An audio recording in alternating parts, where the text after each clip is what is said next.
I signed 50 pages for my mother's life. Not dramatically.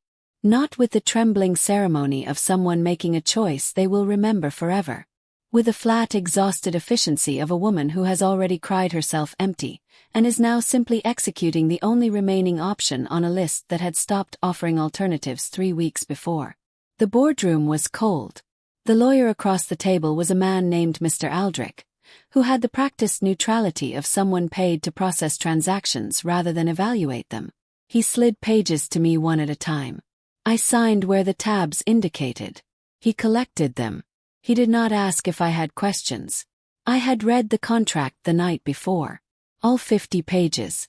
I had a legal dictionary open beside me, and I worked through the clauses with the methodical attention of someone who understood that what she was agreeing to needed to be understood completely, even if understanding it completely did not change what she was going to do. The terms were specific. I would enter into a legal marriage with Anthony Luciano. I would serve as his primary caregiver for the duration of the agreement. I would reside in the Luciano estate. I would maintain the appearance of a functioning marriage in professional and social contexts. In exchange, my mother's surgery would be funded in full. My tuition arrears would be cleared. A monthly allowance would be deposited into an account in my name. Clause 14 specified the conditions under which the contract could be terminated. Mutual agreement was the only clean exit. Unilateral withdrawal by either party incurred a penalty of $5 million, payable within 90 days. I did not have $5 million. Sign. The surgery was scheduled for the following week. I moved into the Luciano estate on a Saturday with 2 bags and the specific state of mind of someone who has made peace with a decision by refusing to examine it any further. The estate was large and dark and maintained with the precise impersonality of a place run by staff who understood that the house was a function rather than a home. A woman named Petra showed me through the main floor. She was in her 50s and had the careful neutrality of someone who had learned not to have visible opinions about what happened in this house. She brought me to the study. He was in the shadows near the far wall. The wheelchair was positioned so that the light from the window fell on the floor rather than on him, which I understood immediately was deliberate. A man who had once been feared did not want to be seen in the chair if he could arrange the shadows otherwise. I looked at him. He looked at me. Anthony Luciano was 40 years old. Even in the chair, even diminished by whatever had put him there. He carried the physical authority of someone built for a world that required presence. Wide shoulders. A jaw that had not softened despite everything. Dark eyes that moved across me with the specific contempt of a man who has decided what category to place something in before fully examining it. A glass vase left his hand. It shattered against the wall 3 feet to my left. I did not flinch. Not because I was brave. Because I had been living in a hospital for 3 weeks, watching my mother's body fail, and I had exhausted my capacity for flinching. There was simply nothing left in me that the sound of shattering glass could access. He looked at my stillness with an expression I did not know how to read yet. "I did not buy a wife," he said. His voice was low and controlled and carried the specific quality of someone who had always used it as a tool rather than a means of connection. "I bought a punching bag. Do not get comfortable." I looked at him. "Where would you like me to begin?" said. He stared at me. "My feet," he said. "Wash them." I crossed the room. I found the basin Petra had shown me in the adjacent bathroom. I brought it back. I knelt on the floor of the study of the most feared man in the city, and I washed his feet with the focused efficiency of someone completing a task. He watched me do it. "Is that all, Mr. Luciano?" I said when I was finished. Something moved across his face. Not softening. Something else. The expression of a man who has deployed a weapon and found that the target did not respond in the expected way. "Get out," he said. Got out. I went to the room Petra had shown me. I sat on the edge of the bed. I pressed my hands flat on my knees, and I breathed for a long time. Then I set my alarm for 6, and I went to sleep because I had a job to do in the morning, and exhaustion was not going to change that. He had a system. I understood this by the 3rd day. The cruelty was not random. It was structured with a specific intentionality of a man who had spent his entire adult life building systems for the purpose of achieving outcomes. The outcome he was pursuing with me was, as far as I could determine, proof that he still had power over something. He refused the meals I brought. Not because he was not hungry. I could tell from the specific way he refused them, the too quick dismissal, that he was punishing himself as much as he was punishing me. He woke me at 3 a.m. for things that could have waited until morning and sometimes for things that did not exist at all. He described my background with the clinical contempt of a man cataloging the inadequacy of a purchase. Your father was a delivery driver, he said on the 5th day. Your mother worked in a school cafeteria. And you thought you could manage the household of an empire. I was adjusting his medication schedule on my tablet. I studied healthcare management for 3 years, I said. Your medical team has confirmed my competency. Is there something you would like me to do differently? He looked at me with the expression that had become familiar. The frustrated contempt of someone who keeps throwing things at a surface and finding that the surface does not respond the way surfaces are supposed to respond. Get out of my study, he said. I got out of his study. I went to the pantry, and I pressed my back against the cold wall, and I put both hands over my mouth, and I cried for 6 minutes. Not loudly. Never loudly. Loudness would have required me to acknowledge that I was doing it. An acknowledgement would have made it real in a way I could not afford. Then I dried my face, and I went back to managing his medication schedule. His stepbrother Cade visited on the 8th day. I was in the corridor when I heard him arrive.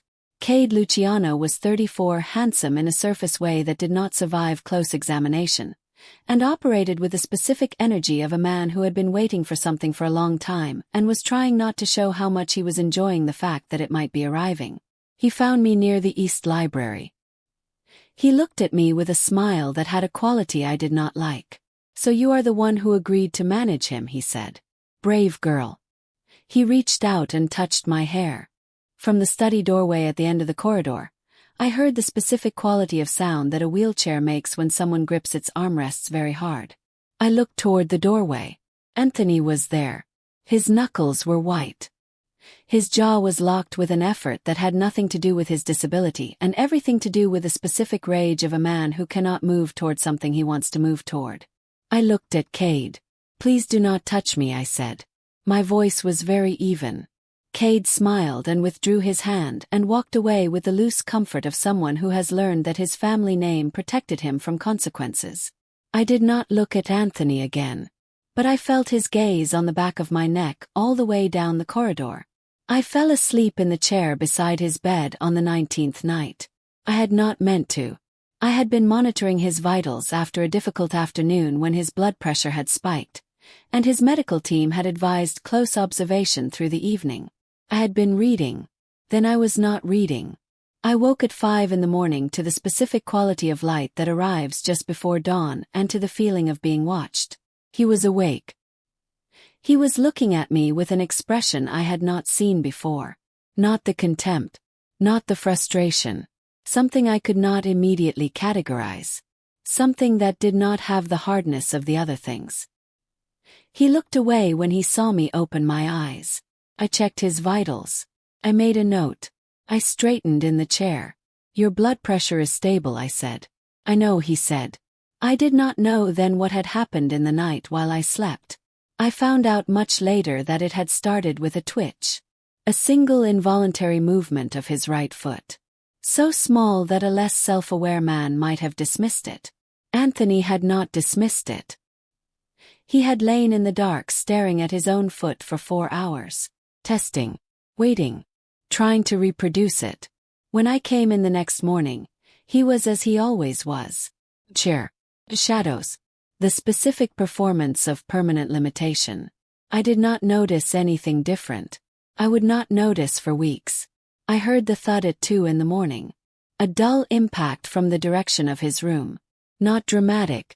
The kind of sound that your sleeping mind processes as probably nothing, and your waking mind categorizes as requiring investigation. I went in. He was on the floor. Beside the bed. His arm extended toward the water glass on the nightstand. He looked at me from the floor with a specific expression of someone caught in something they cannot explain away easily, and who is processing the fastest available explanation. I fell trying to reach the water, he said. I looked at him. I looked at the water glass, which was 3 feet from the bed on a nightstand. He could have reached from the bed without leaving it. I did not say anything about the water glass. I came around the bed and I helped him back up. He was heavier than he looked. The upper body strength he had retained through months of immobility meant that lifting him required a specific technique and the full use of my weight as a counterbalance. As I lifted him, our faces were very close. I was focused on the task. Getting his weight redistributed. Getting him back to a position where the transfer to the wheelchair was manageable. He was not focused on the task. He was looking at me. I got him settled. I stepped back. The water is on the nightstand, I said. I will move it closer before I leave. Freya, he said. Stop. He had not used my name before. In 6 weeks. Always you or girl or nothing at all. What? Said. He looked at me with the expression I still could not name. The one that appeared occasionally and did not have the hardness of the others. Nothing, he said. I moved the water glass and I went back to my room, and I lay in the dark, and I thought about the water glass that had not been where it needed to be and the sound of a thud that did not match the explanation. I thought about it for a long time. He insulted my father on the 43rd day. Not for the first time, but with a specific precision that day, which found the exact angle that had not yet been tested. My father had died when I was 16. A road accident. 3 weeks in a hospital that looked nothing like the hospital my mother was in now. And a funeral that my mother had managed alone because I had been too young to understand that managing it was something a person could help with. Anthony had apparently researched this. He knew the specifics. He used them. Packed my bag. Not with drama. With the specific focused calm of someone who has reached the end of a resource and is executing the only available response. I brought the bag to the study. I am leaving, I said. Keep the money. Return whatever portion you consider fair for the weeks completed. I'm done. He looked at the bag. Then at me. He reached into the desk, and he placed the contract on the surface between us. Clause 14, he said. Unilateral termination. $5 million. 90 days. I looked at the contract. I knew Clause 14. I had read it with the legal dictionary the night before I signed. I had understood it. Understanding it and standing in the study of the man who had just used my dead father as a weapon and hearing it quoted at me were 2 different experiences. I sat down. Not in the chair. On the floor. My legs simply stopped cooperating, and the floor was where I ended up. I sat on the floor of his study with my packed bag beside me, and I put my face in my hands. I was not performing grief. I was not trying to reach him. I was simply at the end of something, and my body had decided that the floor was the appropriate place to be at the end of something. He said nothing for a long time. Then I felt it. The lightest pressure on the top of my head. His hand. Not comforting. Not kind. The specific deliberate touch of a man who is reaching for something he is not accustomed to reaching for and is not sure yet what it means. I did not move. He did not move. We stayed like that in the study until I could breathe properly again. Then I stood. I took my bag back to my room. I unpacked it. I did not think about what his hand had felt like. I thought about it anyway. I set the camera on a Thursday. Not a professional setup. The kind of small device you buy from a general electronics store, positioned on the bookshelf in the corridor outside his room at an angle that covered the door and approximately 6 feet of hallway in each direction. I had seen the footprint 3 days before, near the East Corridor junction at 4 in the morning, when I was returning from the kitchen. A clear partial footprint in the specific direction of his room from the direction of the east stairs. The east stairs led to the lower gym level. I had checked the gym the next morning with the focused attention of someone who is constructing a picture from incomplete pieces. The equipment showed signs of recent use. Not conclusive. The staff used the gym. But the footprint was outside his door. I reviewed the footage on a Friday morning when Petra had taken the breakfast service, and his medical team was not due until noon. I sat at my small desk in my room with the footage on my tablet, and I watched the corridor outside his door from midnight to 6. At 2:47 he came through the door. Walking. Not shuffling. Not using the wall. Walking with the specific controlled deliberateness of someone managing a newly acquired skill with enormous careful attention. He walked down the corridor to the east stairs. He was gone for 40 minutes. He came back. He went back into his room. I sat at my desk with the footage paused on the image of his retreating back, and I felt something move through me that I did not immediately have a name for. Not relief. Not the relief I would have felt if I were simply his caregiver and this were simply a medical development. Something colder and more complicated than relief. Something that lived right beside betrayal. I did not watch the footage again. I did not need to. The image was already in me. His back. His stride. The specific uprightness of a man walking without assistance down a corridor in a house where he had spent 6 weeks performing the inability to do exactly that. I went to his study the next morning. He was in the chair. As always, the shadows positioned correctly. The specific performance of limitation arranged with the precision I now understood had required active effort rather than passive circumstance. I stood in the doorway. I looked at him. He looked at me. "Is there something you need?" he said. I walked into the room. I walked past his desk. I walked to the window, and I turned so that I was facing him directly with the morning light behind me and my hands at my sides. "Stand up," I said. Something moved in his face. "Freya." "Stand up, Anthony." The silence in the study was the specific silence of something enormous being held very still. Then he stood. Not slowly. Not hesitantly. With the fluid-controlled ease of a man who had been practicing for weeks in the dark, and whose body remembered what it was made for. He was tall. I had not understood from the chair how tall. He filled the study differently, standing. The room rearranged itself around him. The shadows that had been positioned to conceal were now simply shadows in a room with a standing man in it. He looked at me from his full height. I looked back. "You watched me lift you," I said. My voice was very quiet. "You watched me cry in the corridor when your blood pressure spiked. You sat in that chair, and you watched me break my back managing a limitation you had already recovered from." "Freya." "How long?" said. "Was 8 weeks," he said. 8 weeks. I had been in this house for 11. "You let me carry you for 8 weeks," I said, "while you trained at night." "Yes," he said. He did not soften it. He did not offer it with an apology.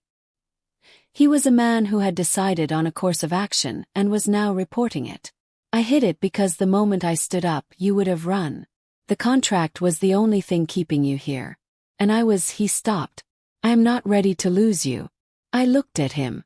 The man who had shattered a glass vase on my first day. Who had told me I was a punching bag.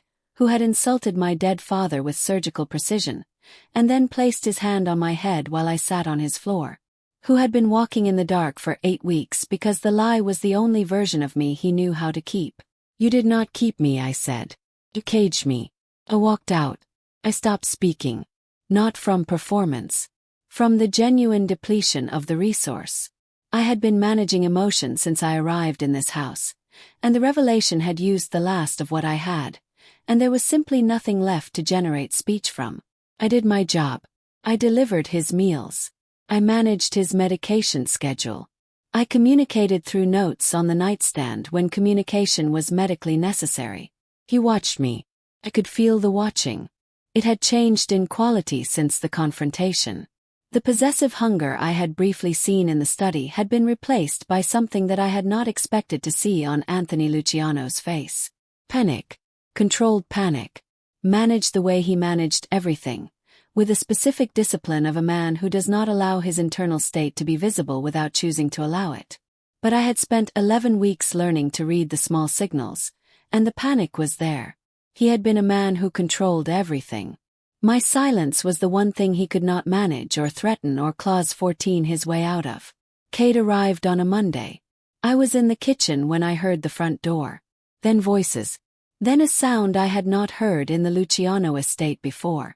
Something physical. Impact. I went to the hallway. 2 men I did not recognize had entered through the East Service entrance. Not staff. The specific quality of their presence communicated something that Petra's face confirmed when I saw her pressed against the far wall. One of them grabbed my arm. "Tell your boss," the man said, loud enough to carry through the house, "that Cade Luciano sends his regards. If you want your wife back, come get her." "Wait." He smiled. "You can't even stand." I looked at the man holding my arm. I looked at the doorway at the end of the corridor. Anthony was there, in the chair, looking at the man holding my arm with an expression I had not seen on his face before. Not the contempt, not the frustration, not the controlled panic of the past week. The expression of a man who has finished pretending. He stood up, not in the study with the specific deliberateness of a confrontation. Here, in the corridor, in front of Cade's men and Petra and me. He stood up from the wheelchair with the fluid ease of a man whose body remembered exactly what it was and who had run out of reasons to pretend otherwise. The man holding my arm loosened his grip. The man beside him took one step back. Anthony walked toward us. He did not hurry. He did not raise his voice. He moved through the corridor with the specific, unhurried certainty of a man walking toward something he has decided about. And what followed was not something I will describe in detail because detail would require me to focus on the violence rather than on what the violence meant. It was brief. It was absolute. When it was over, Anthony turned to me. His shirt was marked, and he was breathing harder than his controlled exterior usually permitted. But his eyes were clear and direct and completely present in the way they had not been since the day I walked into this house. "Are you hurt?" he said. "No," I said. He looked at me for a long moment. Then he took out his phone and he called someone, and he spoke in the clipped operational register of a man issuing instructions he expects to be followed precisely. And within 12 minutes the corridor was being managed by his security team. And Cade Luciano's position in the family structure was being revised in ways I would understand more fully in the following days. I went to my room. I sat on the edge of the bed. I pressed my hands flat on my knees and I breathed, and I thought about what I had just watched and what it meant and what I was going to do with it. He knocked on my door an hour later. I said nothing. He came in anyway. He stood in the doorway of my room, in the corridor light, entirely himself in a way he had not been permitted to be in the 11 weeks I had known him. He reached into his jacket. He placed a document on the floor just inside my doorway. "The contract," he said.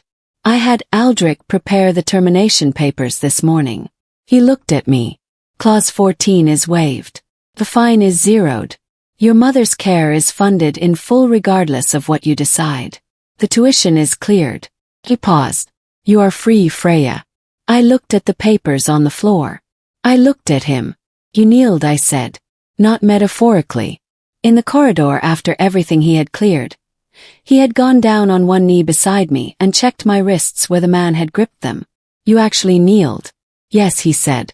"Anthony Luciano does not kneel," I said. "Anthony Luciano does," he said apparently now. I looked at him for a long time. "Go away," I said. He went away. I picked up the contract termination papers from the floor. I held them for a long time. I left on a Tuesday. I took both bags this time. Everything that was mine. I arranged for my mother's transfer to the care facility closest to the small town where I had found a 2-bedroom apartment, using the first month of the allowance that had been deposited before I left. The town was called Seavers Point. It was coastal. It had a school and a pharmacy and a market on Saturday mornings.